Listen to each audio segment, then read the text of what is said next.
There's a last issue I'd like to discuss it with you when we speak about hurdles and issues that we have to face as medical oncologists. I'd like to speak with you about issues affecting women oncologists. We still have to observe that women oncologists still find hard to access leadership or academic position. One of our Greek colleagues from the Greek Society of Oncology was able to perform a study at the national level, of course, showing how difficult it still is for women to get access to a leadership decision-maker position. ESMO has launched a project already last year, which is called Women for Oncology, and aims at addressing this question. Let me just guide you through some figures just to show you a little bit what the problem is about.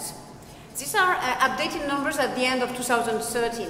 You can see that among members, the majority, 64%, are females. And you can see also, very importantly, that this numbers, this representation of females is growing year after year over time.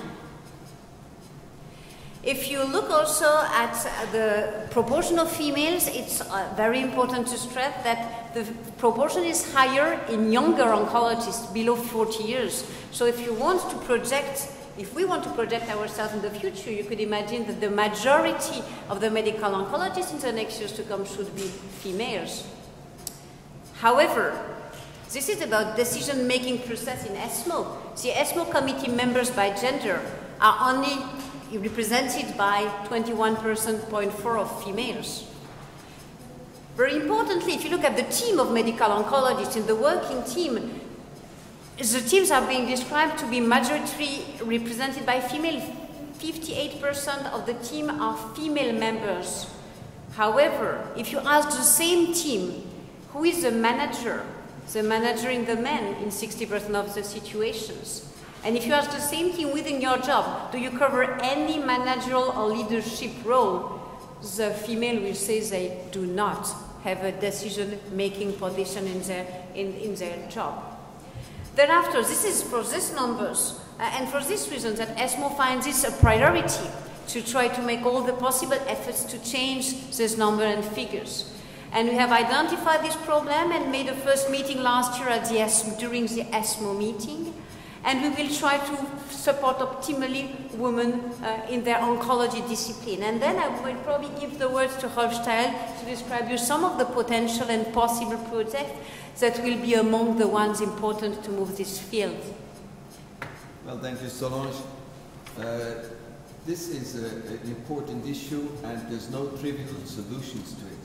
So the ESMO board has discussed this issue a few weeks ago, and the ESMO has decided to have a task force aiming to create situations where women can be promoting in their professional career. So it will not be a surprise to you that the leader of this task force is Dr. Peters, and I'm sure she will drive that to a good solution. In addition, as you know, ESMO gives every year 3 awards to recognize important contributions to the science and the treatment of cancer. Now, the ESMO board has decided to create the ESMO Women in Oncologist Award.